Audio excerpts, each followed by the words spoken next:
রাসূল ডাকতেছেন, সাহাবীরা রে, আমার এই শহীদদেরকে দাফন করে দাও। শর্ত হলো গোসল দিও না, রক্তমাখা জামা কাপড়গুলো পাল্টাইও না, এই রক্তমাখা জামা সহ দাফন করে দাও। হাসরের ময়দানে আমি নবী এই শহীদগুলো লইয়া আল্লাহর আরশের কিনারে যাইয়া দাঁড়াবো, দেখাবো আমার উম্মতের মতো কেউ নিয়ে আল্লাহকে পাওয়ার জন্য এইভাবে কষ্ট করেছে।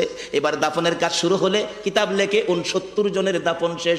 70-এর মাথায় আসওয়াদ দূরে পড়ে আছে। আমার নবী 2 কদম সামনে গিয়ে দেখে আসওয়াদ নতুন তরবারি হাতে চিত হয়ে পড়ে আছে, শহীদ হয়ে গেছে। আমার নবী ডাকে, রে আসওয়াদ, মদিনার হুর বিয়ে করতে পাঠাইছিলাম, মদিনার হুর বিয়ে করলি না, যুদ্ধের ময়দানে জীবন দিয়ে বিদায় হলে।